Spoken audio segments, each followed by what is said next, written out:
Por supuesto, empezar por agradecer a muchísimas personas y seguramente habría que agradecer a más personas de las que yo conozco y me he topado en el proceso de llegar hasta aquí. No es la primera vez que estoy aquí, uno se siente aquí muy bien, muy cómodo, muy bien tratado, el nivel de seriedad, de profesionalidad, de trabajo bien hecho, para que todo esto pase, porque esto que uno ve de una manera sencilla no es tan fácil de organizar.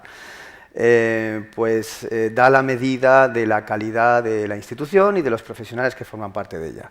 Gracias y enhorabuena antes de que todo esto, hoy empieza, pero hay que dar la enhorabuena antes ya, porque para que empiece ya ha ocurrido lo más importante, y es la intención, el sueño, la ilusión, las ganas y la fe, es una palabra muy en desuso, pero es muy importante, en que esto es necesario, en que esto es bueno y en que esto se tiene que hacer muy bien.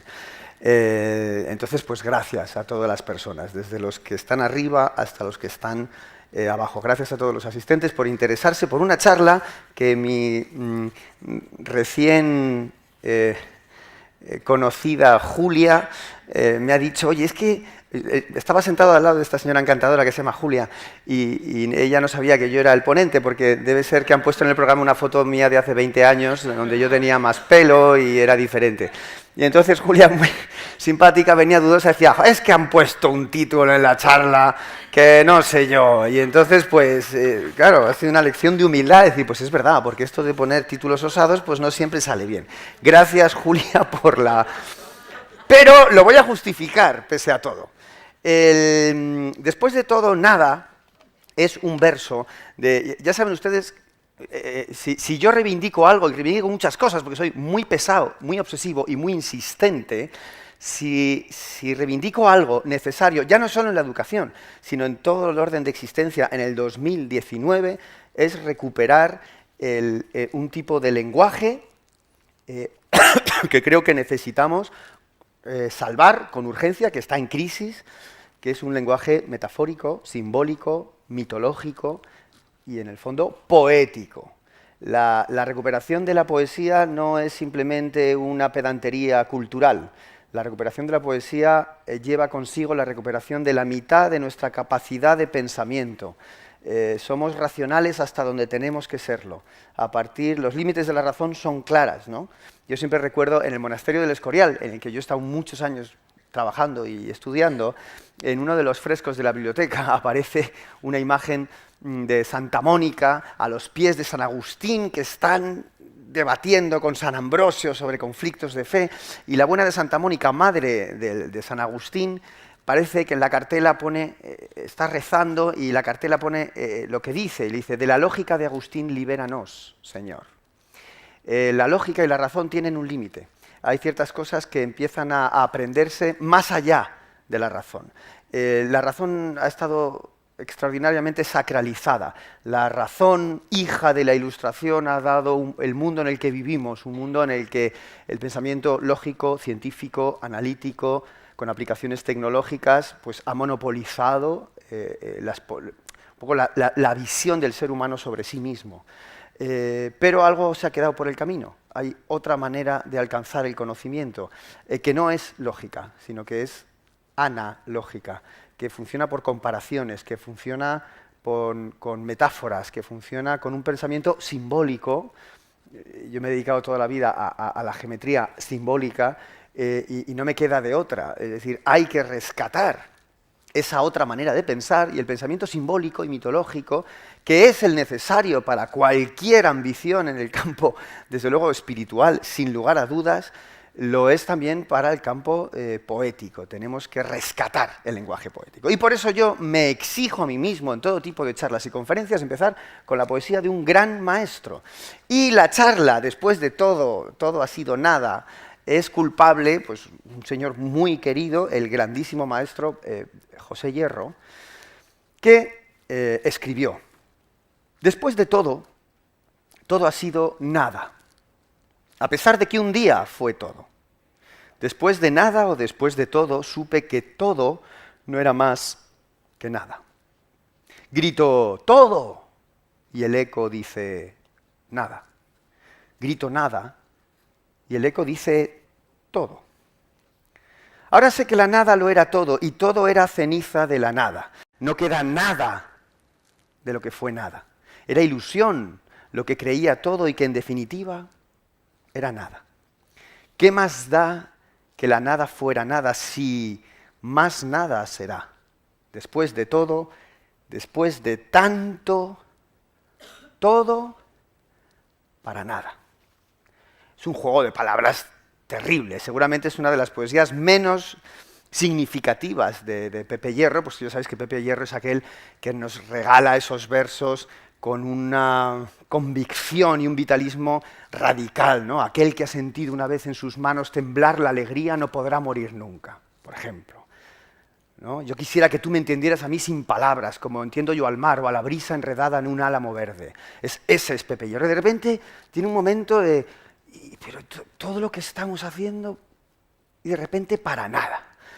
¿Por qué he elegido este título? Bueno, pues porque de alguna manera me doy cuenta, al estar muy vinculado con muchos centros de educación y con el gremio, yo soy hijo por partida doble de profesores y he vivido la belleza y la tragedia de la educación desde muchos puntos de vista y he tenido la suerte de poder ser profesor en prácticamente todos los niveles, desde la universidad hasta la educación infantil. Y uno se da cuenta de que en el mundo de la educación, a día de hoy, hay una fiebre peligrosa. Cuando digo la fiebre, y utilizando otro verso de Pepe Hierro, dice, hay un muerto que está hablando y dice, qué pequeño resulta ahora a esta distancia infinita el afán diario, qué pequeño los sueños de los hombres y qué pequeño aquel errar en busca de la verdad, como si hubiera una verdad tan solo. Ese afán diario. Los colegios, los profesores, los padres están afanados. De repente hay una efervescencia a veces perjudicial. Se lleva mucho tiempo hablando de la transformación de la educación, de la innovación educativa. Yo no creo en la palabra innovación, vaya por delante, soy muy antiguo en muchas cosas. No creo que haya innovación real. Pero se habla de una necesidad de cambio de trayectoria, y entonces parece que todo eso se convierte en una necesidad de hacer cosas. Entonces los colegios están llenos de actividades, los profesores están llenos de actividades y de formación permanente. Esto no es una crítica, a los profesores hay que ayudarles, necesitan muchísima ayuda. No sé si en forma de formación o no, ayuda, para que se les considere y que se les dé el lugar que necesitan, merecen, y sobre todo para que se vuelvan a enamorar de esa profesión que tienen, que es seguramente de las más bonitas del mundo. Necesitan ayuda, no sé si en forma de formación, pero lo cierto es que aparecen las formaciones. Pero de repente los requerimientos son muchísimos. Los colegios, especialmente en públicos o privados o concertados, se afanan por ser competitivos y ofrecen actividades y semanas culturales y días de no sé cuántos y participan en concursos y luego en certámenes y entonces luego no caben tantas actividades. Y encima tienen que ser bilingües y trilingües y luego tienen que aprender música a los niños con 5 años y a la vez son afanados. Los profesores se afanan, porque de repente los requerimientos son muchos, tienen que saber utilizar las nuevas tecnologías, pero tienen que ser inteligentes emocionales, y además tienen que saber sobre todas las capacidades que tienen de distintos tipos de pensamiento, y además tienen que saber idiomas y enseñar en inglés, que es una locura si uno no es inglés, y puntos suspensivos, afanados. Los padres están afanados, no tienen tiempo, trabajan muchísimo, y sin embargo tienen que llevar a sus hijos a las 70 actividades extraescolares que hace que sus hijos aprendan cosas interesantes y sean también más competitivos o se lo pasen mejor, y a la vez tienen que llevarle a no sé qué terapia porque el niño tiene un problema de aprendizaje y a no sé qué médico y a no sé qué otra... Afanados. Y de repente esto de la educación se ha convertido en un ruedo de gente que corre y que lucha por aprender, por formarse, por ser competitivos, por aportar. Yo, el primer mensaje que me gustaría lanzar es stop. ¿Por qué? Porque después de todo, nada.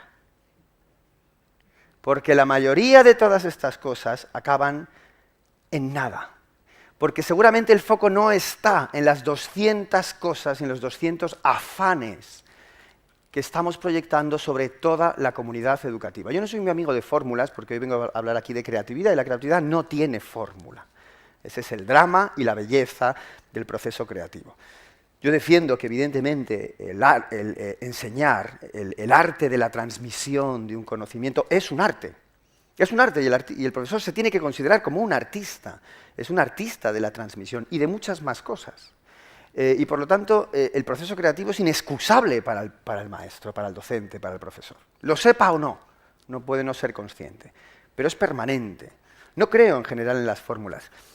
Ha habido y hay, y vienen bien para pensar. En el fondo lo que podemos hacer aquí es compartir pensamiento. El emperador Marco Aurelio, que era un emperador filósofo, tenía su propia fórmula para la educación. Decía que la educación es la suma de 3 cosas. No elevaba al cuadrado ni nada. 3 cosas. 1, estudio. 2, amor. Y 3, sentido común. Muy buena fórmula. Estudio. El profesor tiene que estudiar. Al profesor hay que dejarle tiempo para que estudie. Y esto se dice muy poco. Se dice muy poco y parece que tiene que hacer un montón de cosas distintas. No, lo más importante que tiene que hacer un profesor es tener tiempo para profundizar en lo que está enseñando, para enamorarse de lo que enseña. Porque lo más importante que va a transmitir no es la información concreta, sino el amor que le despierta a él esa información. Y para eso, el amor es una cosa viva, hay que estar estudiando todo el rato. Los profesores ya no tienen tiempo de estudiar. Sus disciplinas, las que tienen que enseñar, enamorarse eternamente de la asignatura que te ha tocado hacer. Y de esto no se habla, o se habla demasiado poco. El alumno tiene que estudiar. Se habla de 1000 recursos para hacer las clases atractivas, y entonces las tal, y el YouTube, y la tecnología digital, no sé qué. Perdón, ¿cuándo vamos a conjugar el verbo estudiar?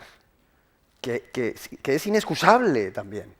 El amor por el estudio como proceso creativo, porque estudiar y aprender, ambas cosas son manifestaciones del proceso creativo. En la fórmula con la que arranca, que me parece magnífica la idea de la química y tal, y magníficos los actores que nos han escenificado, yo cambiaría una cosa. Familia más escuela, educación al cuadrado, cambiaría el exponente del cuadrado. Y pondría familia al cuadrado más escuela igual a educación. Quien educa es la familia y se educa en las casas, el 90%. ¿Por qué? Porque el vínculo es el vínculo constante, porque es el verdadero vínculo afectivo y porque es donde realmente se aprende por mímesis. Ningún profesor puede sustituir a un padre o a una madre, ninguno, nunca. Primero porque es transitorio, puede tener una función importante, pero la educación al cuadrado es, sin lugar a dudas, en el entorno familiar. Y no se puede, ningún colegio puede competir. La lucha abierta que hay en muchos lugares entre la familia y el centro educativo es terrorífica. Es terrorífica. Y repercute. Evidentemente tienen que estar de acuerdo, pero no hay que quitar la importancia, no es de igual a igual. El peso de la familia es enorme. Lo cierto es que la suma de las acciones, es decir, estar todo el día haciendo cosas, y actividades, y formaciones, y ahora hago esto. Hay colegios que dices, pero ¿cuándo estudian? Porque si ahora tienen la semana de no sé qué, y luego el encuentro de no sé cuántos, y luego la actividad, y más actividades, y dices, pero bueno, esto, ¿y cuándo están tranquilamente estudiando? Pues cada vez menos, y todo para no se sabe muy bien qué, porque el resultado no es muy claro. Como yo me muevo en el mundo de la metáfora y del símbolo y poético, pues yo hoy lo que quiero contar, os lo cuento con unos símbolos. Ahí tenéis la poesía de Pepe Hierro y esta imagen. Vamos a ver. Ahí pone en griego laberintos. El laberinto es uno de los símbolos más antiguos que ha conocido la humanidad. Cuando digo más antiguos es que estamos hablando de miles de años. Miles de años a veces antes de Cristo, donde ya aparece la manifestación de la idea del laberinto. Es palabra cuya etimología, además, es complejísima y nadie sabe exactamente lo que significa. Hoy me gustaría compartir con todos ustedes la diferencia entre 2 laberintos. Uno sería este. Ese laberinto es un laberinto en el que yo puedo encontrar, hay distintas entradas, como ven, puedo entrar por aquí, y entonces constantemente, bueno, pues aquí tengo que dar media vuelta, no puedo, cuando llego aquí tengo que elegir, o por aquí o por allá, y aquí, por allá, y aquí no me lleva a ningún sitio, y vuelvo, entonces me entretengo. Es el que tradicionalmente, sobre todo desde el siglo XVIII, es un laberinto barroco se llama, se considera y nosotros consideramos como laberinto. Es decir, el lugar en el que te metes para perderte. Estás perdido. Y constantemente tienes que elegir. Y tienes que encontrar la salida. Y no la encuentras. Es muy difícil salir de este tipo de laberintos. Bueno, pues la educación en muchos casos, por eso de hacer tantas cosas, todo para nada, se está convirtiendo en esto. Es un laberinto en el que uno se pierde. Hay tantas cosas que hacer. Esos horarios. Los horarios son un laberinto. Son un laberinto, esos cuadrantes. Que yo entiendo que hay que organizar el tiempo y hay que secuenciar, es una cuestión práctica, pero no es pedagógico. Ahora matemáticas, ahora lengua, ahora inglés, ahora educación física, ahora filosofía, ahora no sé, y el otro, no sé qué, ciencias, recreo, tutoría, y luego otro, sin ninguna conexión. ¿Quién puede aguantar eso una hora tras otra? Y ahora tengo que seguir aquí sentado, que me encuentren una cosa que no tiene que ver con lo anterior. Constantemente es una suma, ¿veis lo de todo? Es una suma de acciones múltiples, muchísimas, que además cada vez son más grandes, porque si yo quiero meter algo en el horario de un niño ya cada vez es más difícil. Porque los niños tienen unos horarios brutales en el colegio, y no se acaban en el colegio, porque cuando salen del colegio siguen los horarios. Y el horario se prolonga hasta las 6, hasta las 7, hasta las 8. Y en el fin de semana siguen los horarios. Entonces el tiempo, esa sustancia de la que se compone la vida, que es sagrada, esa sustancia se parcela como si cualquier tiempo fuera igual a cualquier otro y se llena con casilleros de colores y actividades, al cual uno se somete y tiene que cumplir. Esos casilleros no están relacionados entre sí.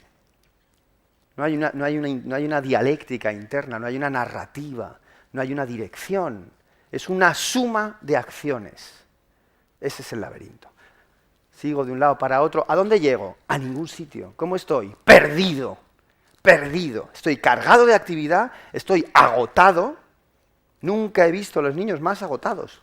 Están cansados de la cantidad de cosas, porque luego socialmente todavía tienen más requerimientos.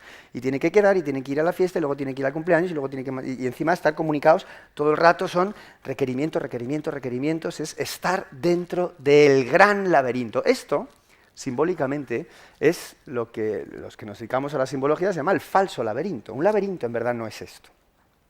El verdadero laberinto es este. Algunos de ustedes lo conocerán. Este laberinto es un laberinto famoso. Es un laberinto, los que conozcáis historia del arte y el mundo del gótico, es el laberinto que está en el suelo de la nave central de la catedral gótica del siglo XIII de Chartres, en Francia. Este sí es el laberinto. Y me gustaría establecer la diferencia. ¿Qué diferencia hay con el anterior? Vale, pues en este laberinto, para empezar, solo hay un lugar de entrada. Y cuando yo me meto en el laberinto, ese laberinto no tiene opciones. Es un solo camino, que yo continúo, es un camino continuo, en el que cada curva me lleva a la siguiente, pero no tiene opciones.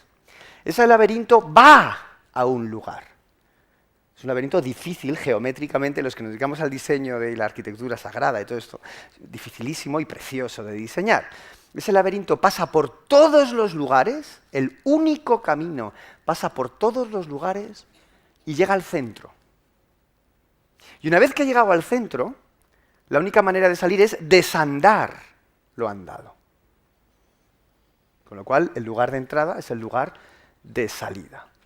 Es decir, es un recorrido único y ordenado. La palabra orden en griego es cosmos, es un recorrido cósmico. ¿Qué diferencia hay con el anterior? Hombre, toda. Este sí es el laberinto.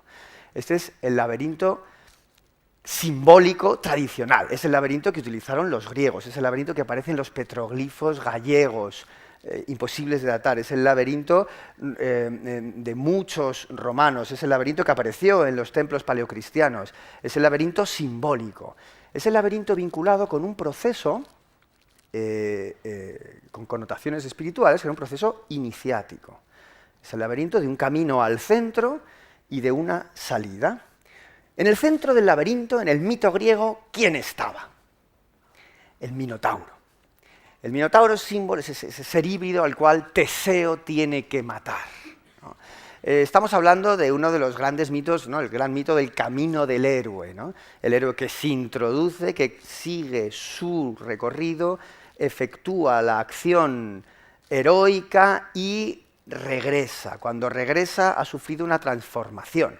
Es el laberinto iniciático. El centro es el símbolo de la muerte simbólica y la salida, el símbolo de la resurrección. El que entra al laberinto, llega al centro y sale, se ha transformado. Es por eso que pinta esto en una catedral cristiana en el siglo XIII. Bueno, pues se utilizaba como parte de las ceremonias de los ritos en la época de Pascua, en la cual, evidentemente, el tema de la muerte simbólica y la resurrección es absolutamente oportuno. Y allí los canónigos establecían unos ritos en los que cantaban rítmicamente, tenían unos himnos, recorrían el laberinto, se enfrentaban a la muerte y volvían de la muerte. Exactamente igual que el mito de Teseo, el Minotauro. Es transformador. El laberinto es el símbolo de la transformación. ¿A dónde voy con todo esto? Mira, voy a poner otra metáfora. Esto es como una peregrinación. El famoso camino de Santiago, es esto. Yo voy a un lugar, fijaos, a la costa de la muerte, después de un largo proceso, un proceso único, secuencial y ordenado. Cuando llego allí, ya no soy yo, y hago el camino de regreso, porque ya sabéis que el verdadero camino de Santiago es de ir y regresar, porque si uno solo va, se queda ido. Hay que regresar, el camino más importante siempre es el de regreso, ¿no? A esto está dedicada una de las grandes obras de la literatura universal que se llama La Odisea. Hay que regresar. El camino de regreso es el que completa la transformación. Una peregrinación lo es cuando el que ha regresado es diferente que el que se ha ido. Alguien ha muerto y ha vuelto a nacer. El laberinto es exactamente lo mismo. Por eso el laberinto y el camino de Santiago, ahí tenemos el famoso juego de la oca, que es una especie de laberinto que imita la peregrinación, siempre han sido símbolo de transformación. ¿Por qué cuento todo esto? Pues porque la educación debería aspirar a ser un verdadero laberinto y no un falso laberinto. La sensación que yo tengo es que lo que estamos provocando son estos laberintos. Una suma infinita de acciones, de deberes, de afanes, de ocupación permanente que me tienen perdido. ¿Por qué? Porque no llevan a ningún sitio, porque el objetivo no es claro. Una peregrinación lo es. San Isidoro, el gran San Isidoro de Sevilla, en su libro, que debería ser un libro de consulta diario, las etimologías, esa especie de enciclopedia visigótica maravillosa, establece la diferencia entre andar y caminar. Dice, andar es desplazarse a pie. Caminar es andar hacia un objetivo. Y matiza San Isidoro. El que anda se desplaza, pero no tiene la certeza de llegar a ningún sitio. El que camina llega a donde pretende llegar. Una suma infinita de acciones que no se relacionan entre sí y que no tienen dirección es nada. Después de todo, nada. Lo que falta en la educación es dirección. ¿A dónde queremos llegar? Para que el horario, las actividades, la extraescolar, sean un laberinto verdadero. Un aprendizaje, y esto me estoy emocionando por momentos, un aprendizaje es un laberinto. Aprender no es aprender si no me he transformado. La enseñanza verdadera es la enseñanza que me transforma, porque después de haber aprendido eso, yo ya no soy el mismo. Ese es el aprendizaje al que debemos aspirar, porque si no, es simplemente una transmisión de información. Mirad, esto me interesa muchísimo. La información es cuantitativa, es fácil de adquirir, hoy más que nunca. Una tableta de estas, un ordenador, tengo toda la información. ¿Eso es conocimiento? No, eso es información. Es información que se usa, se tira, es rápida, inmediata. ¿Eso es saber? No, eso no es saber. Lo interesante no es tener la información, es qué hago con esa información, es decir, a dónde voy con ella, para qué la utilizo. ¿Y para qué la tengo que utilizar? Para mi transformación La información se convierte en conocimiento cuando transforma a la persona que la adquiere. En el bellísimo, me van a disculpar siempre pongo metáforas de historia del arte porque es el mundo en el que me muevo. En el bellísimo, esta es que es una imagen muy gráfica, tenía que haberla traído, se me ha olvidado, pero da igual, se la cuento y la van ustedes a entender. En el exquisito claustro a medio camino entre el gótico y el renacimiento de San Juan de los Reyes en Toledo, no sé si lo conocen, sede de los franciscanos en Toledo, de un arquitecto genial de la historia de la arquitectura española que se llamó Juan Guas. Juan Guas tenía una imaginería fantástica y de repente en una esquinita pone un símbolo muy pocas veces representado iconográficamente en el que aparece un mono vestido de monje, las críticas en los claustros a los monjes, que está leyendo un libro y está sentado en un orinal. Fantástica imagen. Y cuando buscas, ¿y esto qué ha representado aquí Juan Guas? Es genial el asunto. El mono, como alma que no evoluciona, ¿no? Como ser todavía en estado de bestia, lee y coge información, pero como no tiene alma, la información que lee, al orinal. Nos reímos. Dices, ay, Juan Guas, el siglo XIV. Esto está pasando constantemente. Los niños de hoy en día se creen que porque tienen Google saben muchas cosas. Y es peligrosísimo, porque esto induce a error. Eres ignorante y no lo sabes. Es más, eres ignorante con la autoestima alta, que es tremendamente grave. Y quien está en la docencia lo sabe, cada vez los profesores nos encontramos con más niños tremendamente ignorantes, pero con la autoestima muy alta. Porque, claro, emocionalmente no tenemos que dañar sus... No, perdón, es un ignorante. Y esto está ocurriendo en las universidades. Chavales con el móvil que corrigen al profesor porque están en Google. Ah, no, esto no es así, es 1615. Bueno, pues vale, 1615, pero ¿y qué importa que sea 1615? La información en sí misma no sirve para nada. El exceso de información que no se utiliza correctamente es tan nociva como la carencia de información. Nos hemos ido al otro extremo. No se trata de tener más información, se trata de ¿qué hago? Que esa información me transforme. Se trata de cambiar este laberinto de la eterna información y la eterna ocupación por en el que las cosas van a un lugar, se llega a un encuentro con el conocimiento y después eso se regresa y se comparte. Es decir, un tipo transformador, una educación transformadora. Una educación con alma, que también es una palabra peligrosísima de mentar en algunos entornos. Dicho esto, estoy un poco serio, es porque tengo un poco de gripe, ¿eh? Normalmente suelo ser un poquito más, pero bueno, está bien. Dicho esto, segunda parte, y no me quiero enrollar mucho porque si pudiéramos hablar un rato sería mucho mejor. Creatividad. Creatividad. Hay que ser creativos. Hombre, por supuesto que hay que ser creativos. Es que no tenemos de otra. Quiero decir, la creatividad hoy en día no es una opción. Lo primero que quiero decir con respecto a la creatividad es, y de una manera muy taxativa, la creatividad no es una cosa que se fomenta en las asignaturas, entre comillas, artísticas, exclusivamente. No. La creatividad es una necesidad vital, elemental, una capacidad básica del ser humano en todo lo que hace. Constantemente estamos creando. Creamos en lo que decimos, creamos en cómo vemos, creamos en lo que elegimos ver, creamos en lo que compartimos. Estamos creando todo el rato, más consciente o más inconscientemente, pero estamos creando. La capacidad creativa es inherente al ser humano. Si nos ponemos bíblicos, se nos hizo imagen y semejanza del Creador. Cualquier acto de creación es una semejanza con nuestra parte más divina, sin lugar a dudas. Somos seres creativos. Con lo cual hay que rescatar la creatividad de esas asignaturas que cada vez, curiosamente, son más marginales, que es la educación plástica, la música, tal, que bueno, si suspende eso no pasa nada. Mientras se pruebe matemáticas, como si para las matemáticas no hubiera que ser creativo. O si para la literatura y un análisis de texto no hubiera que ser creativo. Pero no, pongamos la creatividad en su lugar, es necesaria para todas las asignaturas. Antes de seguir con ese asunto, todas las asignaturas, la suma de asignaturas puede ser esto. Lengua, matemáticas, inglés, lo otro, tal, inconexas, cada profesor te manda lo suyo, te manda sus deberes, tal, no sé qué. No, perdón, que sean esto, que nos lleven por un camino.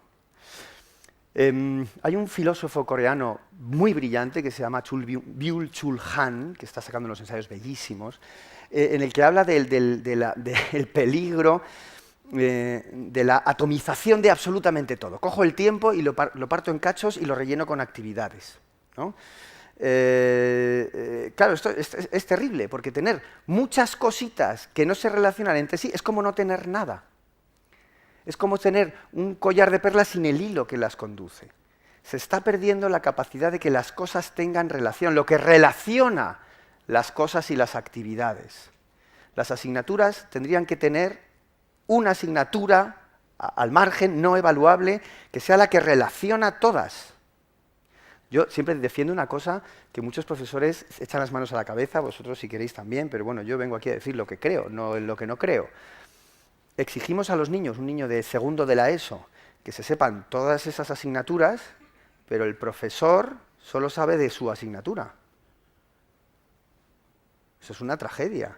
Estamos parcelando el conocimiento. Si parcelamos el conocimiento y no relacionamos las partes, todo para nada. Porque lo transformador ocurre cuando hay una narrativa interna que relaciona las cosas. En clase de matemáticas hay que hablar de arte, porque es lo mismo. Y en clase de música, de matemáticas, porque es lo mismo. Solo hay una asignatura, que es el conocimiento. Y uno se debe enamorar del conocimiento. Los profesores tienen que enamorarse del conocimiento a través de la asignatura, siempre al servicio de la relación, pero de la relación real entre las asignaturas. Para lo cual, todos los profesores tendrían que trabajar de una manera mucho más cercana, compartiendo su amor por el conocimiento. Todo profesor ha de ser filósofo. Filosofía, amor por el conocimiento. No puede ser parcelado.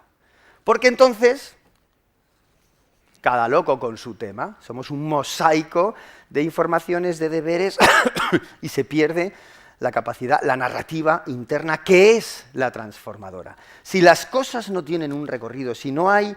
Y luego otra cosa, importantísimo. ¿Cómo pongo el ejemplo? Tengo aquí un objeto, y tengo aquí otro objeto. Son separados. Fijaos, la inmediatez. Voy a poner el ejemplo. Yo estoy aquí, pero quiero ir aquí. Para estar aquí e ir aquí, lo van a entender ustedes muy fácil, tengo que mediar.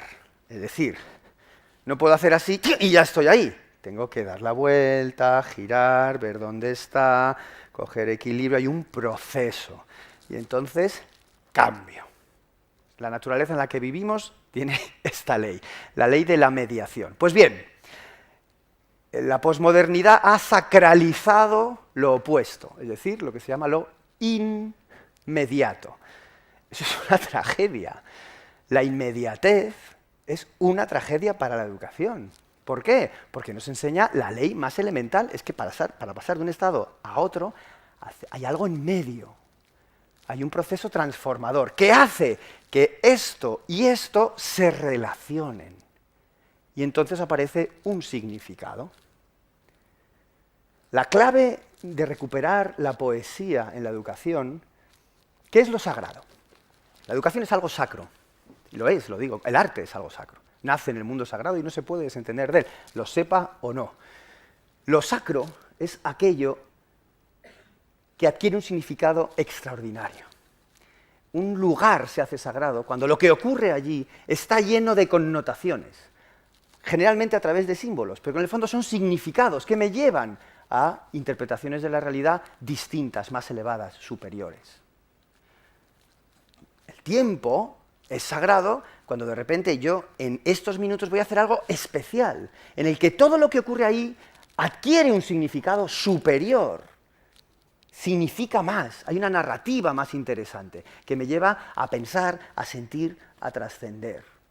No estoy hablando de religión, estoy hablando de una parte elemental del ser humano que es su dimensión espiritual, a la cual debe servir la religión.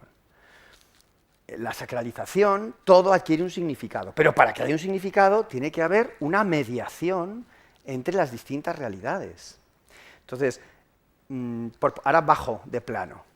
Yo no puedo pasar de una clase de matemáticas en 5 minutos a una clase de filosofía, el tema 3 al tema 4, porque ¿qué conexión tiene eso, una cosa con lo otro? Ninguna.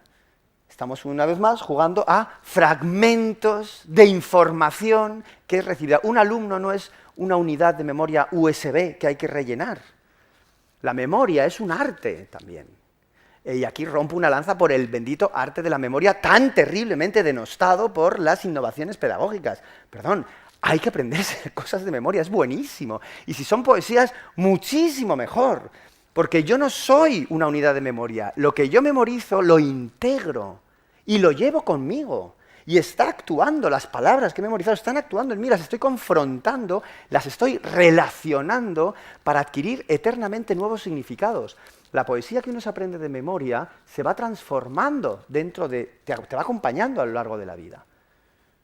La memoria es importantísima y de repente está denostada porque como ya hay una maquinita que le das así y te viene la información, claro, pues es que no se trataba de transmitir información, se trataba de transformarnos a través del conocimiento. El tema de la inmediatez es fatal. Los chavales están creciendo en un mundo, insisto, que ha sacralizado la inmediatez. De repente la ha convertido en algo valiosísimo, desde luego la ha sobrevalorado. Todo tiene que ser ya, y si es ya es mejor. Aprender rápido. Y la clase tal, y en un vídeo de 3 minutos, y inglés en 10 minutos al día. Y todo tiene que ser rápido, porque parece que es mejor si es rápido. Pero esto es de una insensatez si el emperador Marco Aurelio levantara la cabeza cuando dijo aquello de estudio, amor y sentido común. Perdone, sentido común. Hay cosas que son consecuencia de un proceso. Cuando no se respeta la mediación, el peregrino se transforma en eso que llamamos turista. ¿Qué diferencia hay entre un peregrino y un turista? Primero, el peregrino busca una transformación y se somete a un proceso largo, difícil, complejo, lleno de luces y de sombras. ¿Qué es un turista? El que coge, va, lo ve y vuelve. ¿Quién se ha transformado, el peregrino o el turista? El turista colecciona destinos. ¿Le han transformado? En absoluto. Voy a utilizar la palabra, entretenido, que es muy ordinario. Entretenerse. Pero el tiempo es sagrado y el tiempo hay que convertirlo en algo significativo y transformador. La educación no puede ser turismo intelectual. Que voy, pico un poquito de aquí, me entero de esto, de tal. No, tiene que ser una peregrinación. Una peregrinación, un ciclo eterno de peregrinación en el que nazco y muero, me transformo. Los griegos utilizaban el término paideia para la educación. La paideia consistía en la capacidad de alcanzar la virtud que me convertía en una persona con mayores excelencias y sobre todo en un buen ciudadano capaz de trabajar por el bien común, básicamente, ¿no? Es un buen objetivo. Por lo menos tenían un objetivo. ¿Cuál es el nuestro ahora? El gran drama de la educación trasciende, no quiero ser pesimista, hay profesores que están, o sea, el cambio ya está produciéndose, hay profesores que están haciendo ya en sus aulas cosas maravillosas, y el cambio de la educación se va a producir así, en las aulas, en esos profesores artistas, creativos, que con más o menos formación, con el estímulo y sobre todo con el amor a sus alumnos, ya están transformando la educación y haciendo unos ejercicios sublimes, anónimos en muchos casos, ¿no? Que son los que tienen que estar aquí, no yo. Pero bueno, ahí están, y hay que romper también la lanza por ellos. En todo esto, el proceso creativo ocupa un papel fundamental. Para dar una clase se parece mucho a hacer una obra de arte. Eso significa 2 cosas. Uno, hay que conocer las reglas del juego. Es decir, hay que tener oficio. El oficio es como la artesanía, tengo que saber. Tengo que saber detectar la energía de los alumnos, saber si son las 3 de la tarde o las 9 de la mañana y por lo tanto puedo contar unas cosas y otros no, tengo que saber cómo estoy yo personalmente y a saber a qué me puedo enfrentar, tengo que tener una sensibilidad y una intuición enorme, saber cuándo parar, dónde hacer el chiste, contarlo bien, sabérmelo muy bien, ver qué funciona mejor. No todas las clases son iguales, lo que me funcionó en tercero B puede que no me funcione en tercero A, porque las fórmulas no van, porque esto está vivo. ¿Por qué está vivo? Porque estoy trabajando con seres humanos. Y esto es como el teatro. Me ha encantado que hay unos actores aquí. ¿La función que hace el actor es la misma todas las noches? No. ¿Qué cambia? El público, y por lo tanto es otro, porque es un encuentro. En el fondo una clase es un encuentro. Entonces, la acción creativa, una parte es oficio, tengo que saber. Por eso hay que respetar muchísimo, y rompo una lanza, no por ser hijo de profesores, que también, rompo una lanza por los profesores que llevan muchísimos años, aunque estén algunos más quemados que el palo de un churrero. No importa, porque es que quema mucho, es muy duro y muy ingrato. Rompo una lanza porque saben muchas cosas. La experiencia juega a favor del profesor, igual que juega a favor del artesano, porque hay una parte de la educación que es artesanía. Tengo que saber, jugar con la voz, ser un poco actor, ver qué puedo, ver qué no puedo, sabértelo bien, buscar recursos, y ahí está la bendita formación que nos da herramientas. Fantástico. Pero luego hay otra parte que no es artesanía, que no es fórmula y que no es formación, que es la hora de la verdad. Esto es como cuando yo me enfrento a un lienzo en blanco o a un piano y tengo que componer y decir, ¿y ahora qué hago? Todo el oficio que he tenido me sirve y no. Hay algo que cuando el profesor llega a su clase y cierra la puerta, ahí se bate una lucha magnífica, bellísima, hermosísima, con la creación de un momento que tiene que ser significativo y sagrado. Crear es lo mismo que aprender y es lo mismo que enseñar. Lo que tiene que hacer un alumno para aprender es lo mismo que tiene que hacer un profesor para enseñar. Es más, quien mejor enseña es el que está aprendiendo. Lo que mejor se enseña es lo que se está aprendiendo. Esto lo hemos visto mil veces cuando las matemáticas te las explica tu compañero. Y te has enterado fenomenal, porque lo está aprendiendo. Y entonces eso está vivo, está cargado de una energía nueva, potente, interesante, está vivo y genera esa transmisión. El famoso proceso creativo no es simplemente imagina y ten muchas ideas. El proceso creativo es...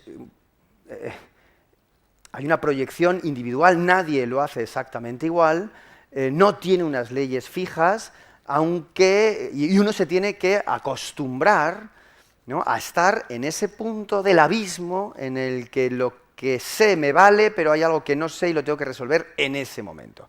Es decir, la capacidad de improvisación, el buscar respuestas, el descubrir cosas que yo no sabía y que lo estoy, el escuchar al alumno y ver por dónde lleva las cosas, creación. Los alumnos, no nos engañemos, son niños, los alumnos y los adultos, no creo que haya diferencia, aprendemos por mímesis. Los niños, ha pasado, lo habrán ustedes comprobado muchas veces, ¿no? Tienes un alumno que te llama la atención o no, tienes un alumno y de repente conoces a los padres y dices, ah, claro, ahora entiendo por qué es así. Es igual, ¿sabes? Es su madre y es su padre, es una mezcla exacta. Se aprende por mímesis, no tenemos de otra. Si queremos enseñar inteligencia emocional, no hay que dar clases de inteligencia emocional. El profesor tendrá que ser él inteligente y lo va a aprender así, no en una clase. Si queremos enseñar valores, no hay que dar clases de valores. No se puede convertir en una asignatura. Hay que vivir ese valor y por mímesis el niño lo aprende. Si queremos los alumnos creativos, el profesor tiene que ser creativo. Si queremos que los alumnos amen el conocimiento, el profesor tiene que amar el conocimiento. Si queremos que sean comedidos, educados y decorosos, los padres tendrán que ser comedidos, educados y decorosos. Se aprende por mímesis, es la hora de la verdad. En la educación no existe la capacidad de engañar ni de mentir. Es la honestidad. La famosa autoridad perdida de los profesores reside en su verdad. La famosa autoridad perdida de los padres reside en su verdad, en su coherencia, en su autenticidad, en que lo que dicen y lo que hacen es lo mismo. Y esto no siempre ocurre. Y nos encontramos con el drama del desencuentro, ¿no? El desencuentro, además, ese desencuentro vital, emocional, cargado de actividades. Entonces uno va, pues yo lo veo mucho especialmente en los alumnos de segundo de bachillerato, están en un laberinto, están sufriendo, ¿no? Y la selectividad y lo otro, y ahora tengo que elegir una carrera, y ahora tengo los exámenes, y ahora tengo lo otro, corriendo angustiados, y entonces ya dejan las actividades, pero dices, todo para nada. porque sufren tremendamente. Yo recuerdo que nosotros cuando hacíamos COU no sufríamos tanto, yo les veo sufrir cada vez más porque cada vez hay que hacer más cosas. La suma de acciones individuales genera muchísimo estrés, muchísima violencia y muchísima competición. El pensar que tienes que hacer bien muchísimas cosas y que no te da tiempo genera una angustia muy sutil que se transforma en violencia. Los alumnos están enfadados y ese enfado sale con violencia y tienen razón. Tienen razón, lo que se les requiere es injusto. Los profesores están enfadados y tienen razón, porque lo que se les pide es injusto y la injusticia lleva a la ira. Hay muchísima ira en los centros. Hay que relajarse y ponerse de acuerdo. Y ahora no me quiero, me enrollo mucho, disculpen, pero querría hacer un último comentario. La educación es un tema a reflexionar permanentemente. La educación es un arte. El arte ha sido el espejo de la humanidad siempre. El arte ha servido al ser humano para saber quién es. La pregunta de quién es el ser humano está sin resolver y, sin embargo, es una contradicción. Tenemos que ir dando una respuesta para luego eliminarla y buscar otra respuesta y luego eliminarla y buscar. Y ahí está la secuencia de las civilizaciones. Básicamente, un ser humano se define por tres relaciones. La relación con la naturaleza, la relación con los demás hombres y la relación con lo trascendente. En función de las respuestas que doy a uno de esos tres ejes, tengo una idea del ser humano concreta. La crisis de la educación es una crisis sobre la idea del ser humano. Todos los profesores deberíamos estar hablando en las salas de profesores de qué somos, porque solo cuando sepamos o demos respuesta, que será inválida con el tiempo, pero cuando demos una respuesta a lo que somos, podremos proponer una educación para alcanzar ese objetivo. ¿Por qué? Porque sin objetivo no hay peregrinación. Sin objetivo no hay secuencia, no hay significación, no hay narrativa, sino una suma indefinida de acciones que al final no me llevan a absolutamente nada. Y por último, me he puesto hoy muy serio, pero es que el tema es serio, o sea, hay que estar a la altura de las circunstancias. He empezado con Pepe Hierro y acabo con Pepe Hierro. Cuidado, tenemos que enseñar, yo propongo hoy, lanzo una propuesta. Hay que enseñar a los alumnos, especialmente adolescentes, que les hemos enfermado con el gusto por la inmediatez, que les hemos enfermado por tener que hacer 70.000 cosas y competir para ser excelentes en no se sabe qué, que les hemos enseñado la urgencia permanente de tener que hacer un montón de cosas. Tenemos que enseñarles dos cosas. Uno, el amor por el proceso. La información se recibe rápidamente. La verdad y el conocimiento siempre es lento. Se tarda. Es como la belleza. La belleza inmediata no es la belleza verdadera. Lo que es bello ya pierde interés. La belleza adquiere significado cuando se tarda, cuando se desvela, cuando es consecuencia de un proceso. Hay que recuperar el arte de los procesos en la educación. Respetar, enseñarles a respetar el tiempo y el valor del tiempo. Las cosas buenas, bellas y verdaderas se demoran. Y por lo tanto hay que tener paciencia, constancia y fe.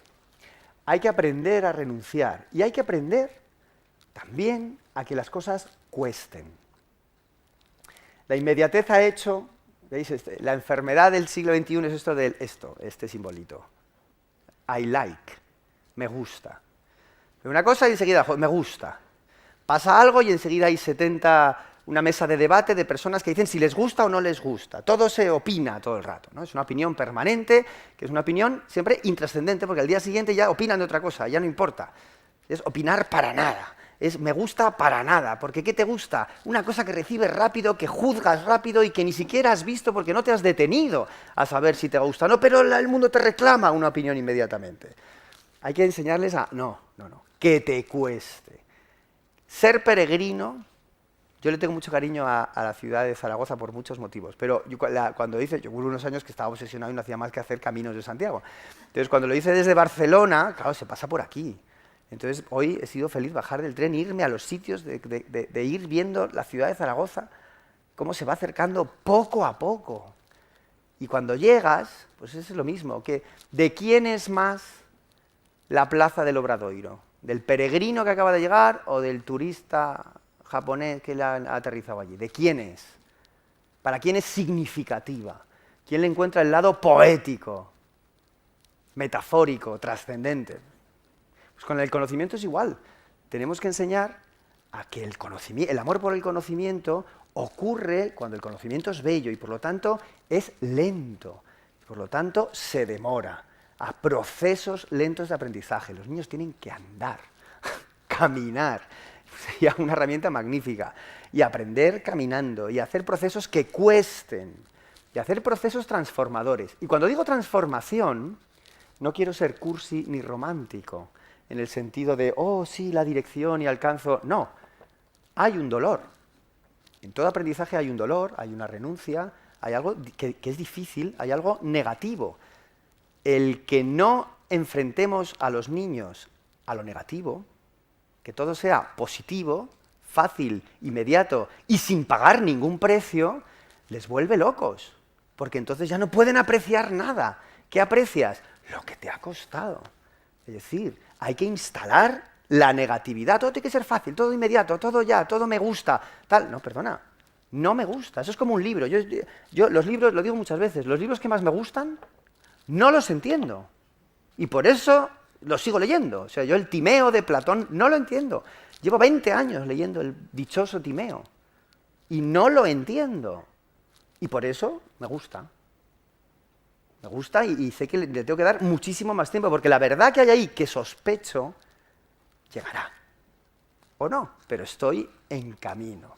Y cuando se está en camino, uno está en el proceso, y está en camino hacia un objetivo, y por lo tanto todo adquiere una realidad significante. Tenemos que regalar a nuestros alumnos significado. Y para dotar la educación de significado, hay que enseñarles que las cosas cuestan. Cuestan. Y hay una belleza en el esfuerzo, en el sacrificio y en el dolor.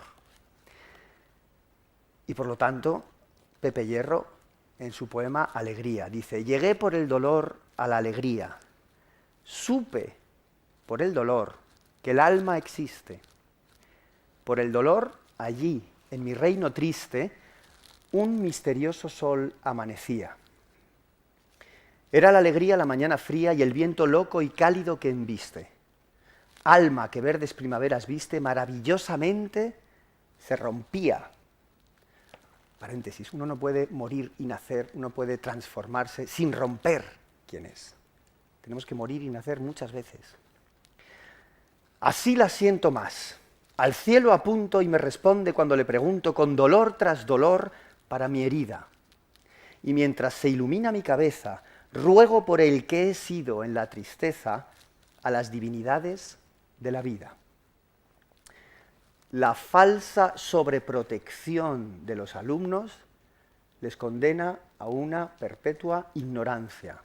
Sobreproteger a un alumno y a un niño es maltratarle, porque no se le da la herramienta de acceso a la convivencia a la dificultad y al dolor que necesita para crecer y morir y nacer muchas veces a lo largo de su vida. Muchas gracias. Bueno, pues si no hay más preguntas, únicamente recordaros que estáis todos invitados a la próxima conferencia del día 6, que tendremos el placer de disfrutar de Joan Domenech, que precisamente va a hablar de pensamiento lento al que ha hecho referencia Jaime. Muchísimas gracias a todos por su asistencia. Gracias.